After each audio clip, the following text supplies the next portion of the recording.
Hi, y'all. Okay, today we're going to talk about you're the only one on your journey. That means you are the ruler, the creator, the um, only, the sovereign, the operant power of your world. And that means this world that you are experiencing. Everything else is just a story. And usually those stories either inspire you or they they scare you. So what do I mean by that? So let's get into it. All right. So a lot of times what happens is our parents, first off, our parents' stories that we're born into, they shape our psyche, especially under the age of 6, 7, and some people say 8 years old. And I don't know what the color lighting is doing right now because I've got this blue screen. I don't know if I'm red or whatever, but anyway, it's just got to be okay. We'll check it later. Anyway, so my name's Ma Lakshmi Anand or Lakshmi Anand. You can call me Lux.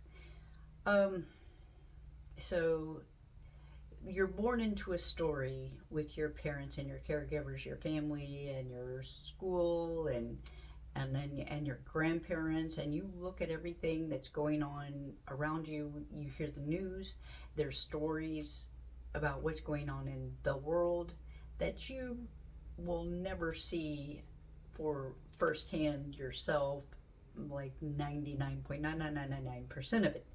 It's just not, you know, a lot of people are going to see a little bit more, but it's just not possible. Um, so see stories and be touched by stories that will shape your mind and how you see the world. But the thing is that those are your stories in your world that you've created, so you could go through the game, essentially like a video game that's set up. So you have the parameters of your game that you're playing out, and it's not a game in that it's trivial. It's a game or a play or a leela, as in some Vedic text call it, that are the story here, the game here. It's a play of the gods, and guess who the gods are? And I'm not saying you're the god of the universe. I'm saying you're the god of this paradigm. You're the creator of your paradigm. And if you look at Darius Wright's work, Darius Wright, Wright with a W, Wright, he has actual visual pictures of like the multiverses and how people will create like soul contracts and then create a universe to, oh, not a universe, but a world to go into, that, or a system, a dream state to go into and play out a life, a lifetime.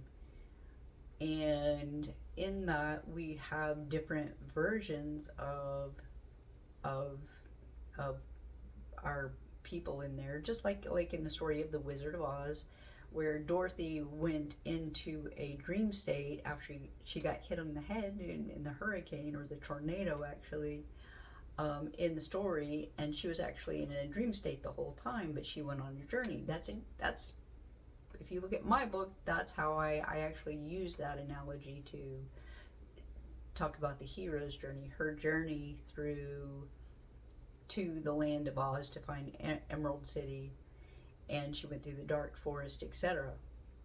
And that's essentially kind of what we're doing in variations of that, right? She had all kinds of obstacles and she met friends along the path, but when she woke up, those friends, she saw them in a certain way. One was a lion, one was Tin Man, one was Straw Man, but when she came back out of the dream and she realized she was actually home,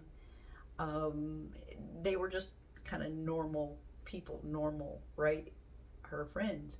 That's kind of what's happening to us. So we're going to wake up, we're going to find out we're actually at home, safe, in bed, healing. And we're going to say our friends were like, I saw you there, and you were there, and you were there, right? You're going to, so that's basically what is happening, and they have their own, but see, they can have their own paradigms that they've created in other worlds too. And we're like imagining a version of them. So they can have their version of us, and really, as Carl Jung talks about, and many people talk about, like, we're all seeing things from our own perspective. And that's, so we're seeing, but not really seeing, we're perceiving, not seeing things as they truly are. We can't do that here. All we can do in this plane, this third dimension, earth plane, which the earth plane has many levels, and depending on your frequency, you'll perceive people, things, situations differently because of your frequency. So if your frequency is low, you'll perceive things more negatively, people more negatively, your life negatively, yourself more negatively, your finances negatively, lessons in life negatively. We're talking, bottom of the, low frequency. And then as you raise in your frequency and do your inner work, so earlier in life you're dealt a hand of cards, and then you play out those cards, and then hopefully you've got to start to awaken back into your truer and truer perception. It's still perception, but it can get close enough to reality to start to help you be accepting that, oh, life is reality.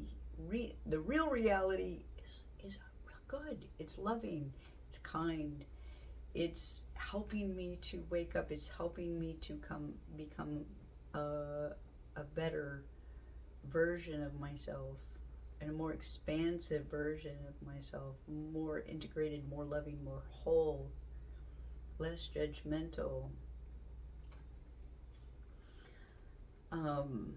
more kind, patient, and joyful.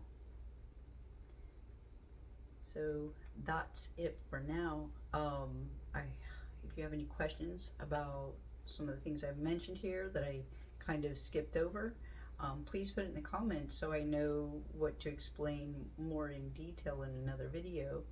Or maybe if it's simple, we can answer it in the comments, but I would like to make a video about it. If you've got a question, more than likely somebody else does too. So anyway, to have a great life, start by having a great day, and that doesn't mean you can't cry or laugh. Bye now.